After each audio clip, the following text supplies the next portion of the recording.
Que a doce e maravilhosa paz do Senhor Jesus esteja no seu coração. Seja muito bem-vindo a mais uma aula da nossa EBD Online. Eu sou o professor Egivanildo Tavares e vos falo aqui da Assembleia de Deus na Paraíba, na cidade de Santa Rita, que tem como líder o pastor Djalma Silva. Hoje nós vamos estar tratando da lição de número 8, a disciplina na igreja. E nós vamos ver o conceito de disciplina nos seus múltiplos aspectos e como esse tema é tão importante, principalmente para o contexto atual da igreja, não só no Brasil, mas no mundo. Haja vista que essa palavra disciplina ou a prática da disciplina tem sido relegada, às vezes abandonada, deixada para trás, mas ainda existem igrejas e pessoas comprometidas com a palavra de Deus que trabalham justamente fazendo aquilo que Deus quer de acordo com a sua palavra. O que é disciplina? Você já ouviu alguém dizer assim, mas se é uma criança disciplinada, né? Veja como os budistas são disciplinados nos seus ritos. Quanta disciplina! Olhar para o exército que passar marchando e dizer eles têm uma disciplina, né? E pode ser que alguém discipline essa criança, não deixe dessa maneira, né? E alguém dizer assim, olha, eu gosto muito de disciplina, sou muito disciplinado nas minhas atividades. E esse termo disciplina é muito amplo. Então, o que vem a ser disciplina? A palavra disciplina, de acordo com o dicionário Michaelis, diz que é instrução, ensino e educação que a criança recebia do mestre. Esse era o conceito de disciplina. Toda a formação, a educação, o ensino era a disciplina. Daí que esse primeiro conceito, que é o número 1, ele ganha uma grande força hoje no conceito de ser uma disciplina de uma faculdade, né? Aquela área de estudo, de pesquisa. Segundo, regime de submissão às normas ditada pelos superiores. Você tem um exemplo do Exército, grandes instituições que estabelecem disciplinas e regras ou normas que são ditadas a serem cumpridas, e esse regime são as disciplinas. É disciplina, né? Terceiro, observância estrita das regras e regulamentos de uma organização civil ou estatal, ou talvez religiosa, que não está aí. Certo? Então, essa observância estrita das regras e regulamentos é uma disciplina. Comportamento exemplar. Aquela ideia de olhar para que disciplina, né, desse garoto, dessa garota. Quinto, área de conhecimento ensinado ou estudada em uma faculdade, em um colégio, uma matéria. E isso aí advém justamente do ponto número 1 aí, que é instrução, ensino e educação. Ele evoluiu esse conceito de disciplina e hoje alguém diz qual a disciplina que você está pagando, que você está estudando no momento, a matéria. Esse é o conceito de disciplina. E sexto, que seria obediência às normas convenientes para o bom andamento dos trabalhos, seja na vida profissional, a disciplina, essa capacidade de obedecer às normas que são convenientes para o bom andamento dos trabalhos. E o sétimo, que o antônimo disso, que é a mortificação imposta por má conduta. Também, ainda continuando no mesmo dicionário, ele apresenta a disciplina partidária, que é no sentido político, ou seja, conformidade às regras e aos princípios de um partido político, cabendo penalidade ou expulsão do filiado em caso de não obediência. Talvez este seja o conceito mais próximo daquilo que iremos tratar aqui, já que vamos falar dessa questão da penalidade sobre aqueles que cometem a infração dentro das regras de condutas da instituição cristã. Então, essa disciplina partidária. A nossa lição ela está dividida em 3 capítulos e cada capítulo tem um objetivo. O primeiro é mostrar a necessidade de disciplina na igreja. Então, essa é a primeira proposta. E para mostrar isso, o autor mostra que Deus é santo. Na antiga aliança, Israel, a nação santa escolhida por Deus, por isso que Deus é santo, existe santidade da sua nação. E na nova aliança, a igreja como povo santo de Deus. No capítulo 2, vamos destacar que a disciplina tem como propósito preservar a honra cristã ou a honra de Cristo e repelir as práticas do pecado.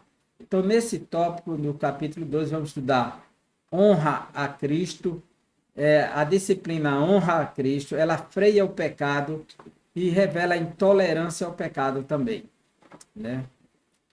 E terceiro, apresentar as diferentes formas de disciplina elencadas na Bíblia, que é a disciplina como modo de correção, modo de restauração e modo de exclusão. São os 3 aspectos da disciplina no capítulo 3. Então, vamos iniciar o nosso estudo. O nosso textuário que está em Hebreus capítulo 12, versículo 5, dando continuidade à leitura bíblica em classe, que está nos versículos 5 a 13. Então, o 5 diz: E não vos esquecestes da exortação que argumenta convosco, como filhos. Filho meu, não desprezes a correção do Senhor e não desmaies quando por ele fores repreendido. Esse texto, ele advém do livro de Provérbios, capítulo 3. A gente tem Provérbios, capítulo 3, versículos 11 e 12. Veja só. Filho meu, não despreze a disciplina do Senhor, nem te sintas magoado por causa da sua repreensão. Porquanto o Senhor corrige a quem ama, da mesma forma que o pai repreende o filho, a quem deseja todo o bem. Provérbios 3, 11 e 12. Esse versículo que está em Hebreus, capítulo 3, capítulo 12, versículo 5 de Hebreus, em grego ele está dizendo assim: kai ekleleste tes parakleseos retis rimin hos hurrios dialegetai riemu me oligorei paideias kiriu medi ecliu ripatu elencomenos.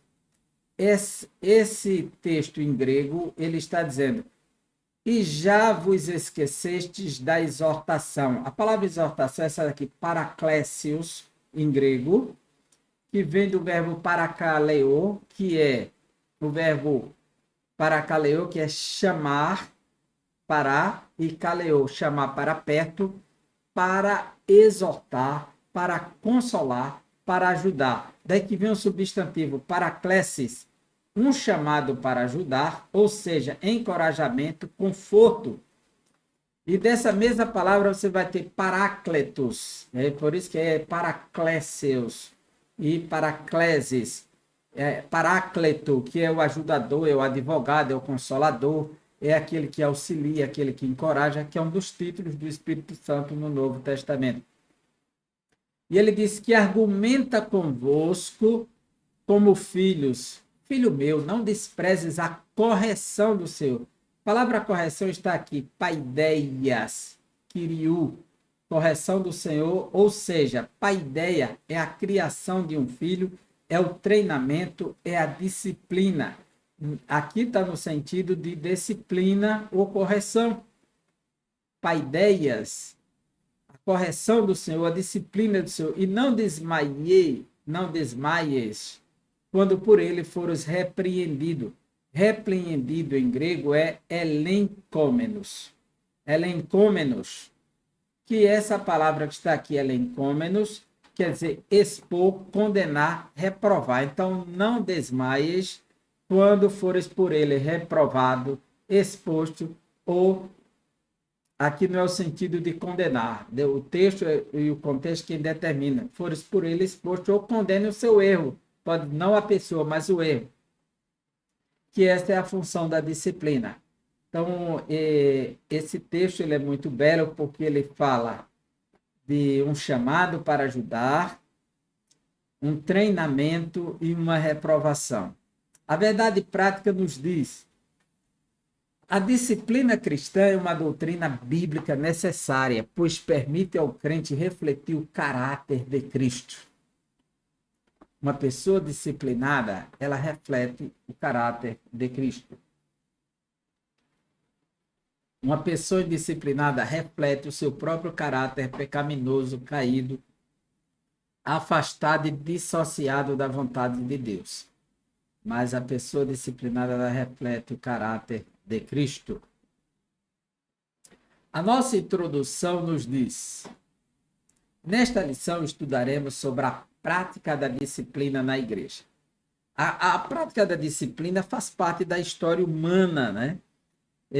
Deus, quando tirou Israel do Egito, em Deuteronômio 8:5, capítulo 8, versículo 5, ele diz: sendo assim, reconhece no teu mais íntimo que teu Deus te educava como um pai, instrui e disciplina o seu filho amado.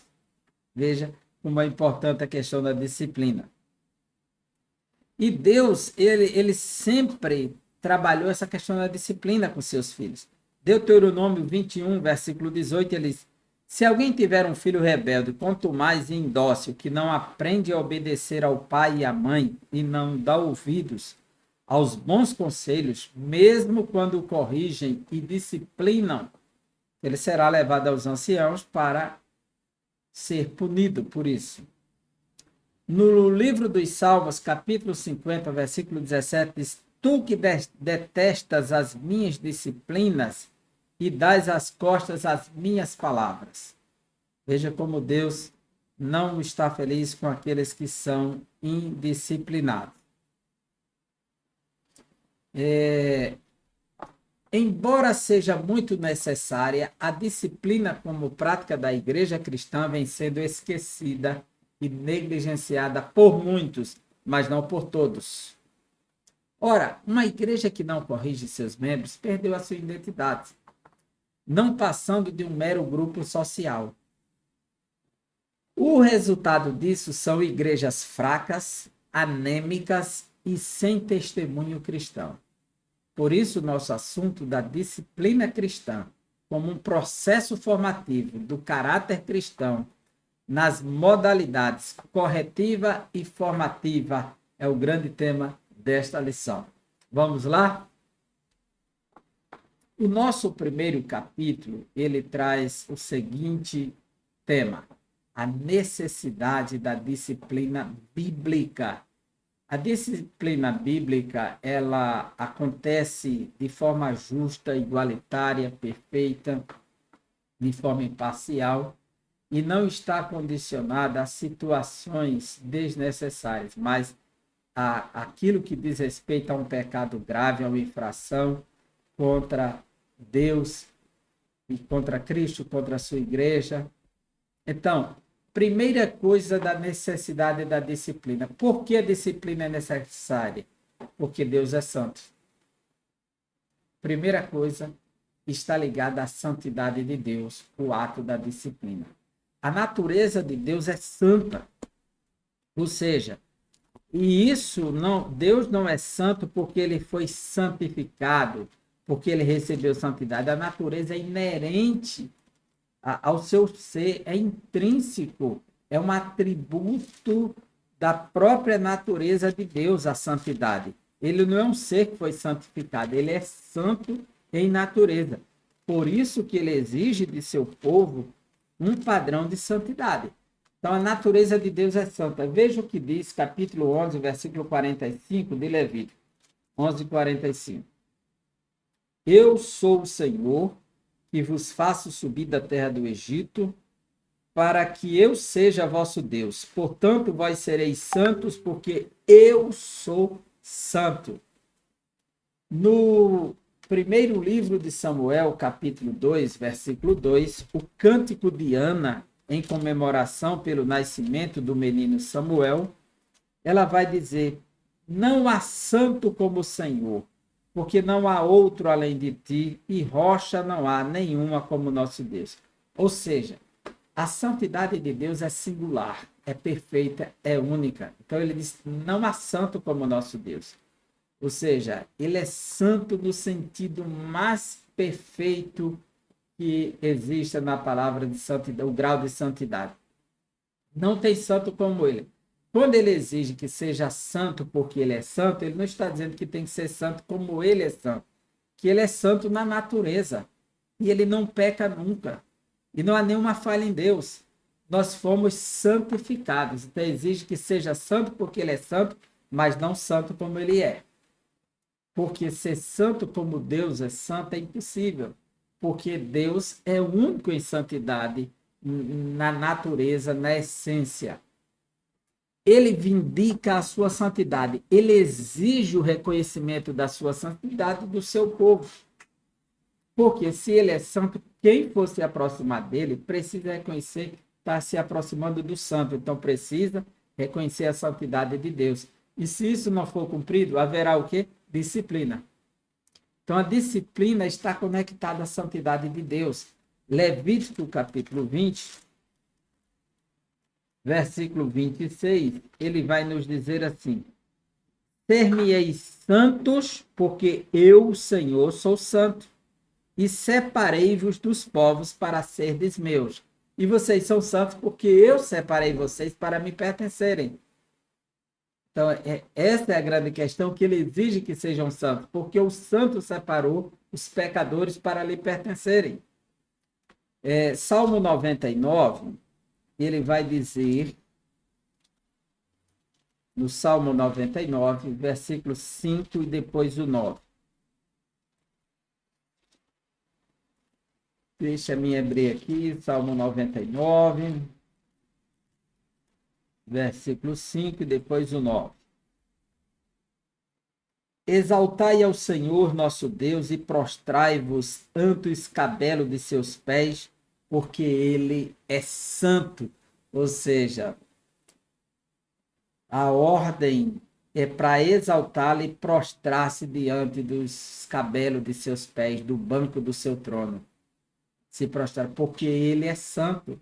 Ele exige, ele vindica a sua santidade, ele exige o reconhecimento. Versículo 9.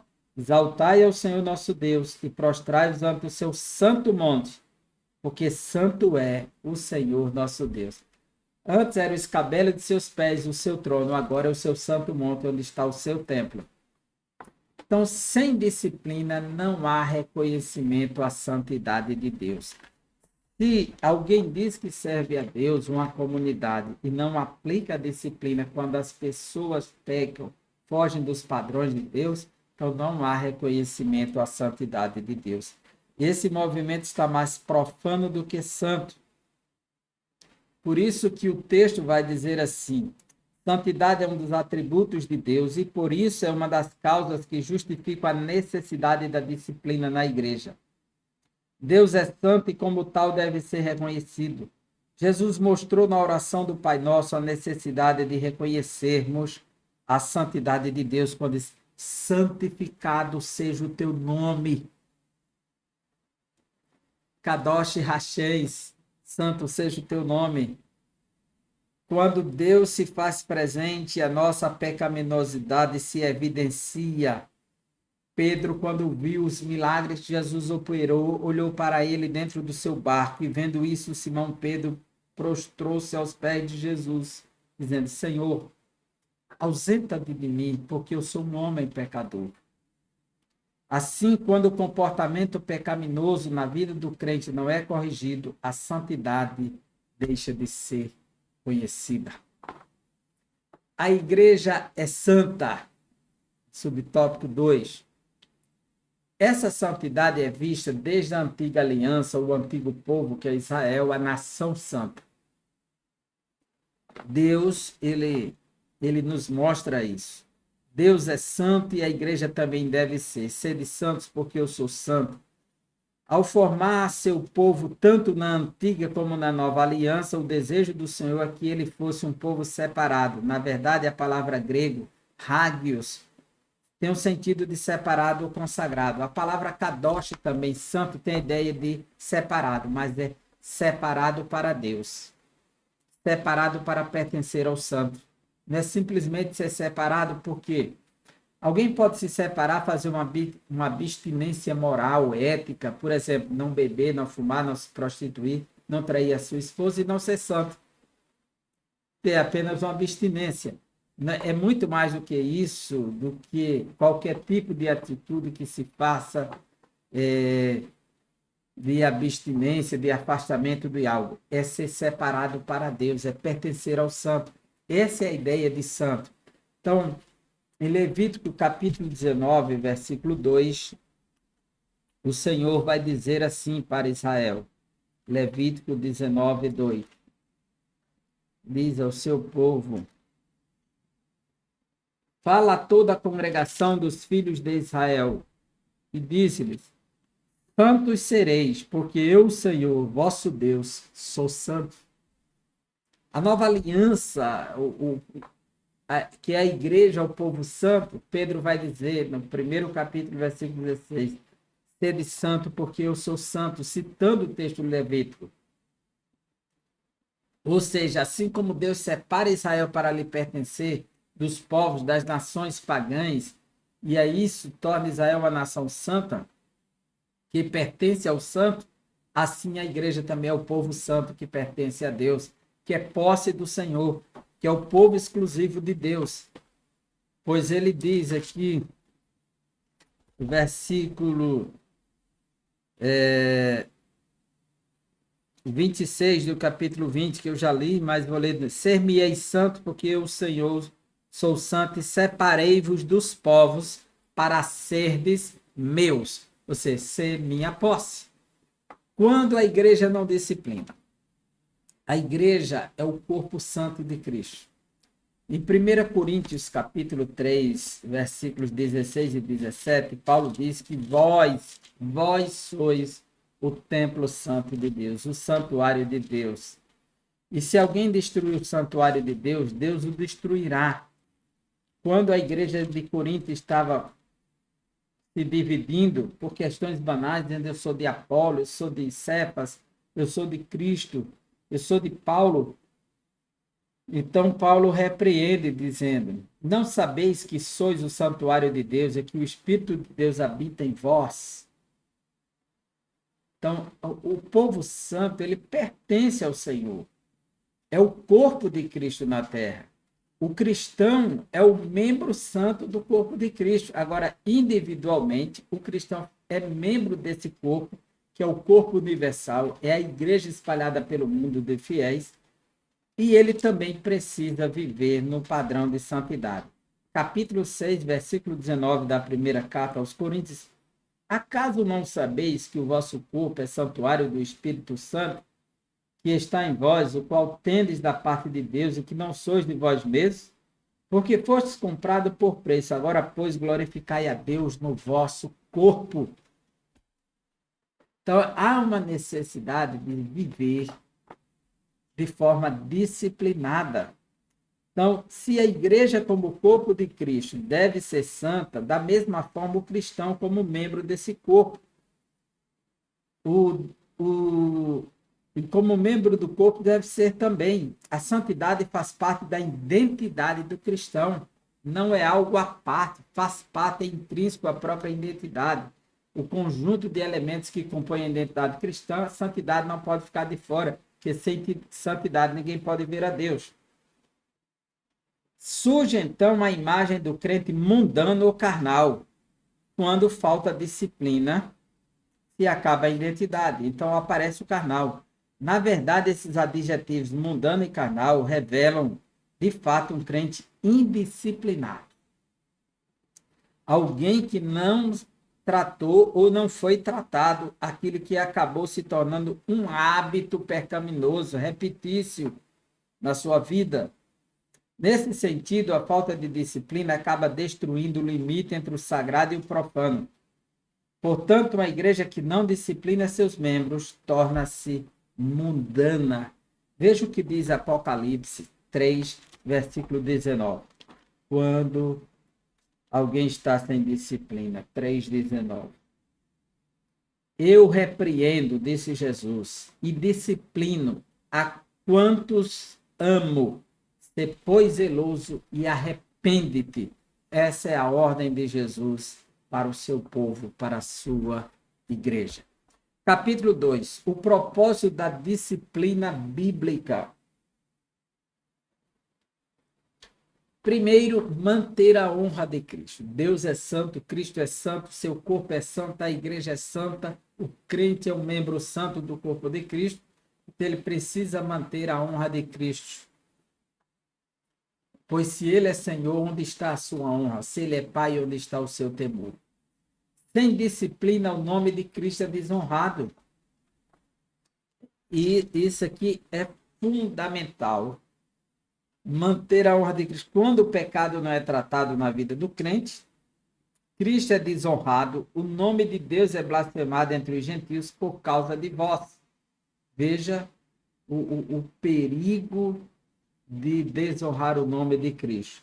Em Romanos capítulo 2, versículo 24, Paulo denuncia os judeus que entre os gentios estão envergonhando o nome de Deus. Pois, como está escrito, o nome de Deus é blasfemado entre os gentios por vossa causa. Judeus que não estão glorificando a Deus. De igual modo, o cristão que não honra a Cristo, o cristão indisciplinado, ele desonra o nome do Senhor. Paulo censurou a igreja de Corinto. E ele fez de forma veemente porque era necessário. Se não corrigido o comportamento pecaminoso, compromete o testemunho cristão. No caso da igreja de Corinto, a igreja de Corinto está vivendo um mal-estar terrível. Tem um sujeito nela que está convivendo e tendo relações com a sua madrasta e está dentro da igreja na comunhão. E muita gente está sabendo e ninguém tomou uma decisão de disciplinar esse sujeito. Aí Paulo vai escrever a carta dizendo que ele já falou por outra carta a necessidade de manter a pureza da igreja e a disciplina daqueles que estão em desordem. Então ele olha para a igreja de Corinto, um de seus membros adotou um comportamento flagrantemente pecaminoso, sem contudo ter uma resposta enérgica da igreja, condenando essa prática. Levou o apóstolo a censurá-lo. Veja o que o apóstolo Paulo diz. Versículos 1 e 2. Geralmente se ouve que há entre vós imoralidade, e imoralidade tal que nem mesmo entre os gentios.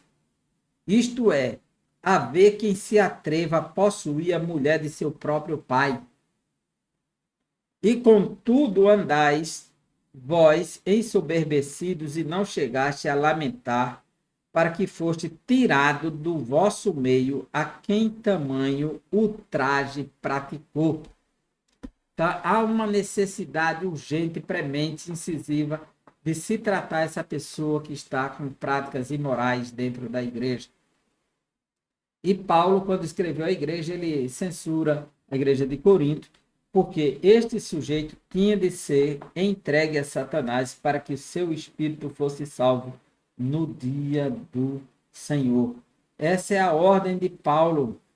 Ele vai dizer aqui, nesse mesmo capítulo, no capítulo 5 dessa carta, se você observar aqui comigo, que a repreensão de Paulo é muito forte. 5 e 5. Entregues a Satanás para a destruição da carne, a fim de que o espírito seja salvo no dia do Senhor. Ou seja, essa disciplina tem uma função redentiva, né? E Paulo censurou que a igreja não fez o bem àquele que está em pecado, que é discipliná-lo. Então, a disciplina não é expor alguém à vergonha, é expor alguém à salvação. Frear o comportamento pecaminoso, estabelecer um freio, um limite ao comportamento pecaminoso. Essa é a primeira proposta, honrar a Cristo. Segunda, frear o comportamento pecaminoso. Por quê? A indisciplina facilita o contágio do pecado, ou seja, quando não há disciplina na comunidade, o pecado se alastra, toma conta, contagia todo mundo, é como um vírus pecaminoso, e daqui a pouco está todo mundo doente, inflamado, por conta da falta de disciplina. Outro propósito da disciplina cristã está no fato de que ela põe um freio no comportamento pecaminoso. Isto porque o pecado é algo extraordinariamente contagioso, que tem poder de se alastrar com grande facilidade. Então, Paulo diz: não sabeis que um pouco de fermento faz levedar toda a massa? Como é que vocês não disciplinar esse sujeito? Um pouco de fermento leveda toda a massa e faz ela inchar. Então, a necessidade da disciplina, não tolerar a prática do pecado. Então, o propósito da disciplina, manter a honra de Cristo, frear o comportamento pecaminoso e não tolerar a prática do pecado. Sem disciplina, a igreja fracassa. Como assim? Em 1 Coríntios 5, o apóstolo Paulo, ele censura os coríntios porque não estavam adotando medida alguma contra a prática do pecado por parte de um de seus membros. A consequência disso é que esse pecado acabaria enfraquecendo a igreja, pois uma igreja que não pratica disciplina bíblica fatalmente fracassará. A igreja aqui como comunidade. Nesse sentido, não se pode tolerar a prática do pecado ou o comportamento pecaminoso na igreja nem fora dele. Em Apocalipse, capítulo 2, versículo 20, está escrito: mas tenho contra ti, disse Jesus, o tolerares que Jezabel, mulher que se diz profetiza, ensine e engane os meus servos para que se prostituam e comam dos sacrifícios da idolatria. Então, Paulo está reprovando. Veja o que Paulo vai nos dizer a respeito do fracasso da igreja quando ela não tem disciplina. Como o pecado ele pode se alastrar e trazer sérias consequências para a igreja. 2 Timóteo, capítulo 2, versículo 16 a 18. Evita igualmente os falatórios inúteis e profanos, pois os que deles usam passarão a impiedade ainda maior. Além disso, a linguagem deles corrói como câncer, e entre os quais se inclui Himeneu e Fileto. Estes se desviaram da verdade, asseverando que a ressurreição já se realizou, e estão pervertendo a fé de alguns. Paulo está denunciando aqui o trabalho de Himeneu e Fileto, que trouxeram a doutrina herética que a ressurreição dos justos já havia acontecido e não haveria mais ressurreição, e eles estavam passando essa doutrina que parecia a doença do câncer ou da gangrena que corrói, estava corroendo aquela comunidade. Então, Paulo está dizendo que eles já caíram nesse bojo de perdição. No capítulo 1 da primeira carta de Paulo a Timóteo, versículo 20, Paulo vai dizer, capítulo 1, versículo 20, e dentre esses se contam Himeneu e Alexandre, os quais entreguei a Satanás para serem castigados, a fim de que não mais blasfemem. Ou seja, ele acabou de falar no 19 que existe alguns que naufragaram na fé, e entre eles estão Himeneu e Fileto, que ele entregou a Satanás. Era uma forma de disciplinar, de excluir da comunidade que Paulo usava. Em Apocalipse, capítulo 2, versículo 20, mais uma vez, podemos ler que está escrito que Jesus disse: Tenho, porém, contra ti o tolerares que essa mulher Jezabel, que a si mesma se declara profetisa, não somente ensina, mas ainda seduz a seus servos a praticar a prostituição e a comer as coisas sacrificadas aos ídolos. A falta de disciplina leva à rebeldia, à apostasia. As formas de disciplina, que são 3. Primeiro, a disciplina como modo de correção, ela tem uma função corretiva. Segundo, a disciplina como forma de restauração, restaurativa. E terceiro, a disciplina como modo de exclusão, exclusiva. Primeiro, a disciplina como modo de correção. Por que alguém precisa ser corrigido? Por ser filho de Deus. Esse é o primeiro passo. Ele será disciplinado porque é filho, não é por outra coisa. Veja a nossa leitura em classe. Se suportais a correção, Deus vos trata como filhos, porque que filho há a quem o pai não corrija? Então, há uma necessidade. A gente vê que Pedro, ele se afastou dos padrões da doutrina de Cristo e ao se afastar dos padrões da doutrina de Cristo, Paulo percebeu que Pedro não estava de acordo com a verdade do Evangelho e ele corrigiu a Pedro em público. Veja Atos dos Apóstolos, aliás, Carta aos Gálatas, capítulo 2, como Paulo diz que fez isso. Pedro ele estava em Antioquia da Síria, participando com os cristãos gentios e não exigindo nada. Aí chegam os representantes de Jerusalém, enviados por Tiago, irmão do Senhor, e quando Tiago chegou, Pedro mudou de posição, começou a tentar judaizar os irmãos, agora exigir deles práticas judaicas para que de fato eles fossem autênticos cristãos. E qual a proposta? Capítulo 2 da Carta aos Gálatas, 11 a 14. Quando, porém, Cefas, que é Pedro, veio a Antioquia, resisti-lhe face a face, que se tornara repreensível. Com efeito, antes que chegarem alguns da parte de Tiago, comia com os gentios. Quando, porém, chegaram, afastou-se e, por fim, veio a apartar-se, temendo os da circuncisão. E também os demais judeus dissimularam com ele, a ponto de o próprio Barnabé ter se deixado levar pela dissimulação deles.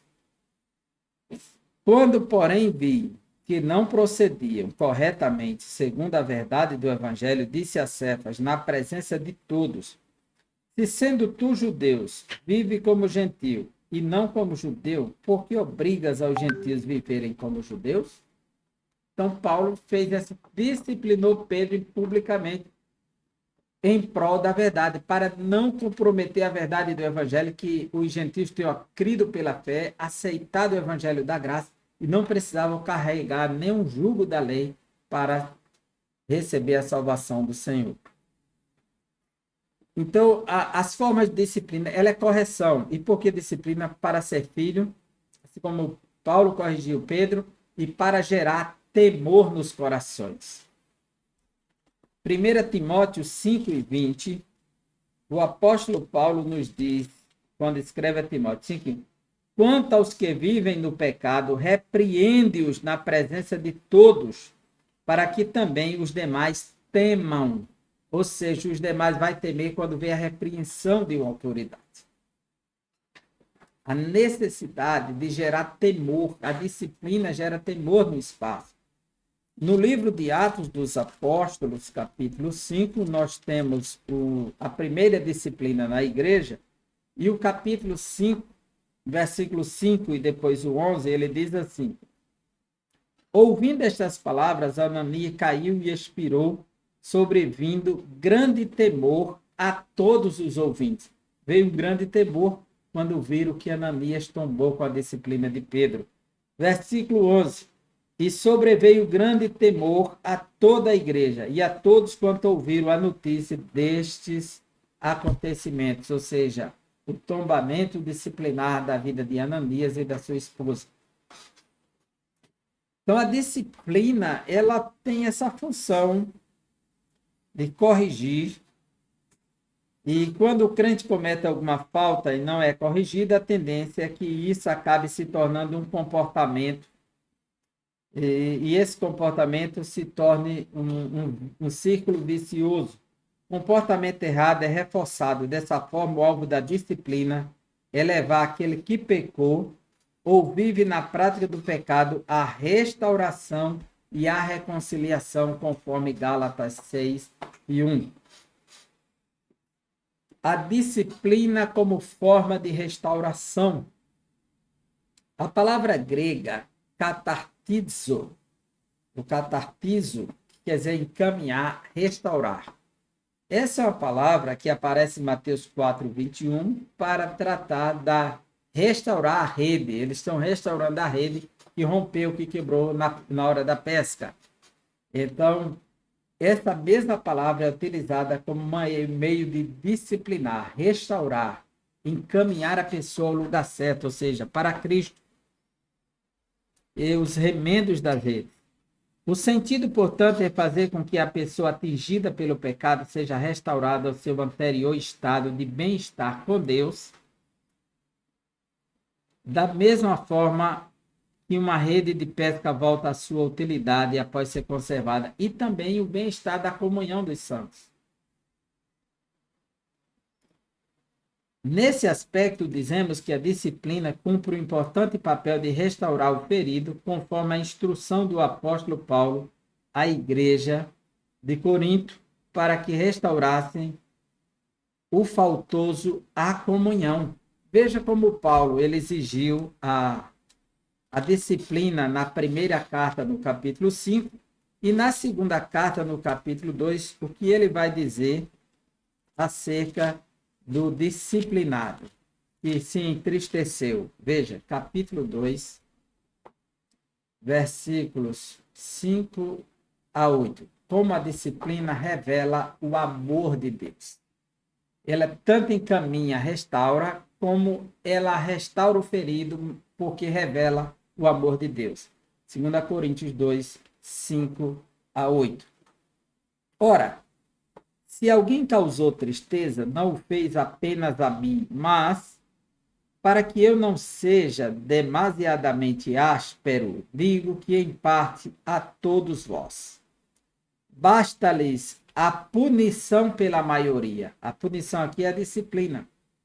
De modo que deveis, pelo contrário, perdoar-lhe e confortá-lo, para que não seja o mesmo consumido por excessiva tristeza. Pelo que vos rogo que confirmeis para com ele o vosso amor, porque essa é a função da disciplina, restaurar o ferido, revelando o amor que restaura a comunhão. Então, a disciplina como modo de exclusão. Esse tipo de disciplina é também conhecido como cirúrgica. Cirúrgica, ela vai no ponto da necessidade, né? Ela é pontual. Isso porque o membro é cortado do corpo de Cristo. Tirai, pois, entre vós esse iníquo, conforme 1 Coríntios 5:13. Tirar do meio o iníquo. Então, existem casos que é de exclusão total. E existe casos que é de exclusão parcial. Ou seja, a parcial é quando a pessoa é removida daquele momento de grau de comunhão, não participa mais da Santa Ceia, só dos cultos públicos, e até que ele passe pelo tempo estabelecido pela comunidade, ele não está sendo restaurada a comunhão plena. E existe a exclusão plena, que é quando a pessoa ela fere bruscamente a Igreja de Cristo, a comunidade, não aceita a retratação, não aceita a reconciliação, não aceita a punição e se impõe no seu erro, e ele será cortado totalmente. Isso é questão de heresias, falsas doutrinas, como o caso de Himeneu e Fileto. No caso de pessoas que pequem contra a igreja e não queiram se retratar, então existe essa exclusão total da organização. daquela comunidade. Mas existe essa exclusão parcial, que é também alguém ser removido da comunhão por certo tempo e depois ser restaurado. Nesse caso, há um desligamento e não apenas um afastamento da comunhão. Em verdade vos digo que tudo que ligares na terra será ligado no céu, e tudo que desligares na terra será desligado no céu. Mateus 18:18. Assim, o indivíduo perde a condição de membro pelo desligamento, já que o Senhor disse que ele passa a ser considerado gentil e publicano, conforme Mateus 18:17. Por que ser considerado um gentio publicano? O gentio não participava da comunidade de Israel. Havia uma parede de separação que separava o judeu do gentio. Ele não tinha acesso à santidade de Deus, às coisas do Senhor, nem da comunidade. E o publicano, que era o judeu traidor, também perdeu o acesso ao templo. E uma das maneiras de maltratar alguém nos dias de Cristo era chamá-lo de publicano. E o publicano era pior do que um leão na selva e um porco no mato. Então eles tinham nojo do publicano. Então Jesus disse que seria tratado como gentil e publicano, aquela pessoa que perde acesso ao santuário de Deus, que perde acesso à comunhão, perde acesso à presença. Esse desligamento corta o vínculo da comunhão entre o membro e a igreja. Não há, portanto, mais vínculo entre o crente excluído, pois esse processo disciplinar a igreja. Não há, portanto, mais vínculo entre o crente excluído por este processo disciplinar e a igreja da qual ele fazia parte. Não haverá mais. Será cortado.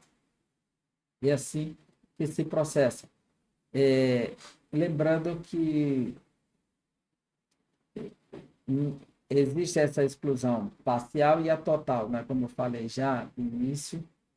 E existem casos de casos quando se pensar em disciplina. Enfim, essa é uma lição muito prática, né? Muito boa de lidar, você está percebendo, é uma lição maravilhosa. E a conclusão é que nesta lição vimos o valor da disciplina. Esse valor corretivo, punitivo, restaurativo, sob diferentes aspectos foi visto. A disciplina se mostra necessária quando sabemos que Deus é santo e exige que seu povo seja santo. Essa é a proposta. Por outro lado, a disciplina também cumpre os propósitos de Deus quando ela conduz o cristão a se conformar com o caráter de Cristo. Pois uma igreja indisciplinada, portanto, perdeu o bom cheiro de Cristo, que está lá em 2 Coríntios 12:14. Uma igreja sem disciplina, ela não tem como exalar bom cheiro. Ela é um péssimo testemunho ético, moral, espiritual na sua comunidade, na sua rua, no seu bairro, na sua cidade, no seu estado. E ela ficará conhecida justamente pelo mau cheiro que está exalando, e não pelo bom cheiro, pelo ato da disciplina, pela punição correta, verdadeira, necessária, que assim como o pai disciplina os seus filhos, a igreja precisa disciplinar os indisciplinados. E aqui nós finalizamos mais uma aula e desejamos boa sorte para você, que Deus o abençoe, boa aula e até a próxima aula, se Deus assim nos permitir, e um grande abraço.